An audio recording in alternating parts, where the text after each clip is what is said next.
violence that occurs is like we never will. Kaiba ang unang pagdating ni Jesus sa kanyang ikalawang pagdating o sa kanyang pagbabalik. Kung sa unang pagparito'y ingat na itago ang misteryo sa katahimikan, sa ikalawang pagparito na may sisikaping ibunyag ito sa lahat upang mamalas ng lahat ang kadakilaan.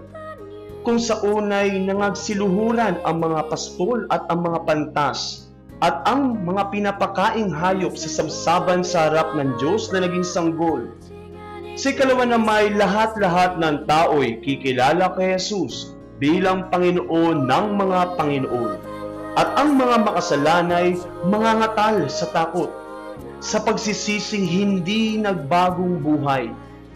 Kung sa unay walang kaimik-imik, kundi uha ang sinabi ng bata, samantalang nagbibigay ng tahimik na aral sa kababaang loob mula sa kanyang sabsabang luklukan.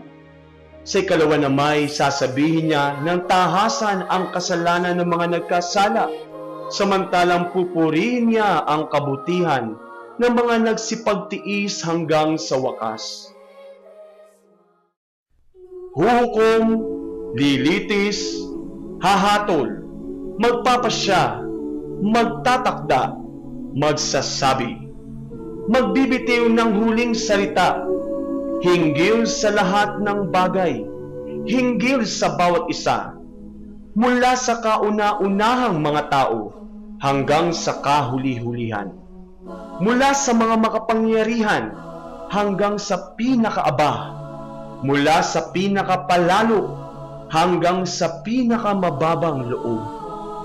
Kung anong ihahatol niya ay nakadepende sa kung anong ginawa mo noon at kung anong gagawin mo ngayon.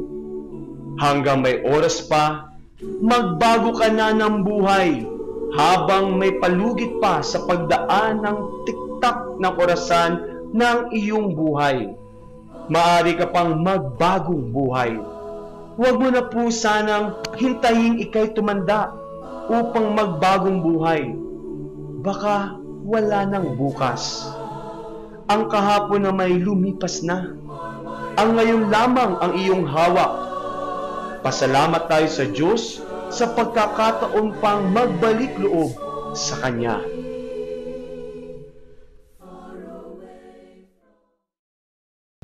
Sumasampalataya ako sa Diyos, amang makapangyarihan sa lahat, na may gawa ng langit at lupa. Sumasampalataya ako kay Jesu Kristo, isang anak ng Diyos,